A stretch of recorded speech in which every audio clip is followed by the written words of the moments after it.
Welcome along to KNTV. Now, we recently met up with Lyndsay in Folkestone, whose life was thrown into confusion at the death of her grandmother. Hers is a story of discovery, heartache, love, and faithfulness, and triumph over circumstances.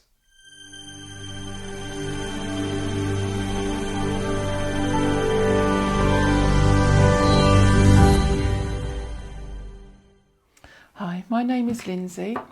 I was born in Folkestone and I've lived here all my life. My story really begins with my grandparents.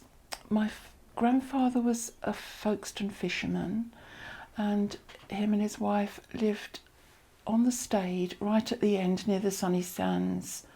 And my grandfather spent most of his time in the pub there, and he was quite abusive to my grandmother. So I met Graham when I was 15, and we were married at 19 and had 3 children. We were living in Downs Road when my grandmother died, and I went with my sister to see her in the mortuary, and it really shocked me. I'd never seen anybody that had died before. And as I looked at her, I suddenly realised that I didn't know the point in her life. She'd brought up 4 girls and had a very, very hard life. But then I thought there must be more to this than just living your life and dying. And I didn't believe in God. I'd been brought up in Sunday school, but just didn't believe anymore, didn't have any faith. I didn't even want to go to my grandmother's funeral. We were living in Downs Road at that time, and I'd just become friends with a girl up the road called Barbara, married to Otto. And as I walked up to see her that evening, I remember looking up into the sky saying, God, if you are there, then show me. And I explained to Barbara how I was feeling, and she was quite upset. And she said, you need to talk to Otto's mum. She's a Christian living in Germany, but she was coming over to England. So she came over and she chatted, and I instantly knew that she loved this Jesus that she was talking about and how he'd saved her and changed her life. And she said, would I go along with her and Barbara to the Ford Road Gospel Mission that Sunday evening? So we went, and as soon as I walked in, I knew that all these people felt the same, that they had something that I didn't have and I wanted. So the elderly pastor at the end of the service gave an appeal for anybody that wanted to know Jesus and ask him into their lives, would they come forward? And Barbara and I both did. Then we were taken outside into the vestry, and one of the young co-pastors started praying and saying that we believe in the Bible and that it says in the Bible.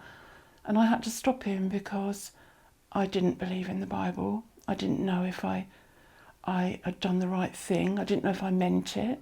I just knew I wanted something. But all the words that they were saying, I didn't really believe. So we went away and genuinely thought probably this wouldn't carry on. But God in his faithfulness answered my prayer.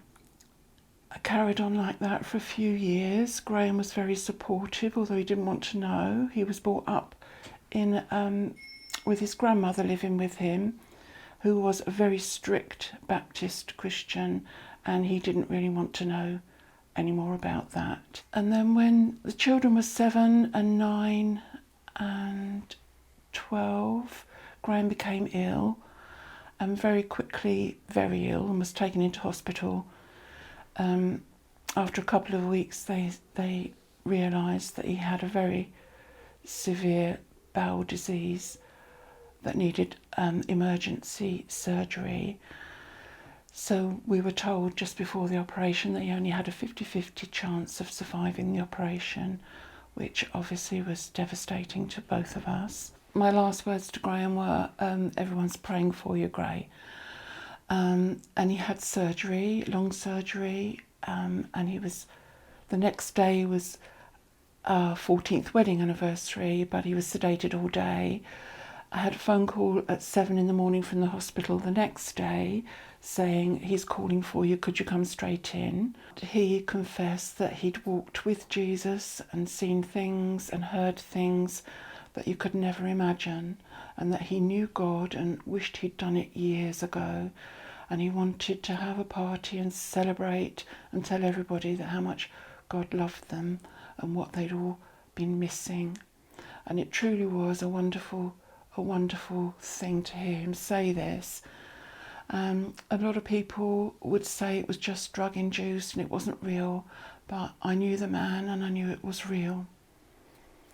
So then he became, he had a lot of pain, and he called for the doctor, and the doctor said, right, we'll give you medication. He said, well, I can't stay like this for 6 weeks.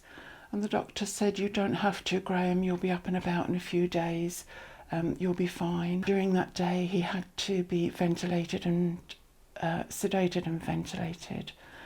And unfortunately after a week, when he came off the ventilator, he didn't come round at all.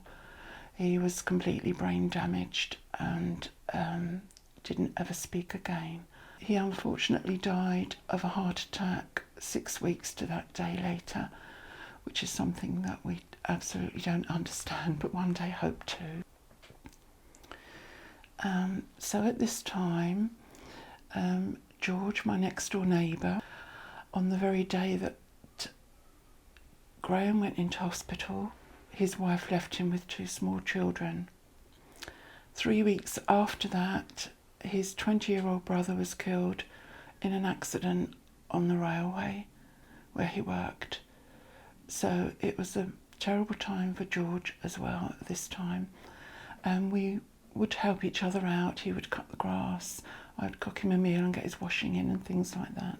I was grieving Graham who'd died.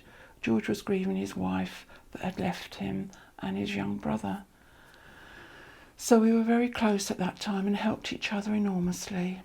And as time went on, we realised that we had feelings for each other, and we sought God and asked God if it was right, if that we should be together. We decided that that would be good, and we were married in the Ford Road Gospel, and we brought the 2 families together and gave them the security and love that we felt was good. And God has blessed those children. He's blessed us with 11 grandchildren through them.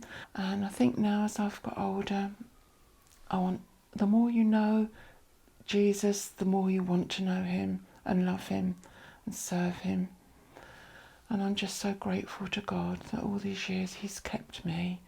I haven't always kept him, but he has always kept me.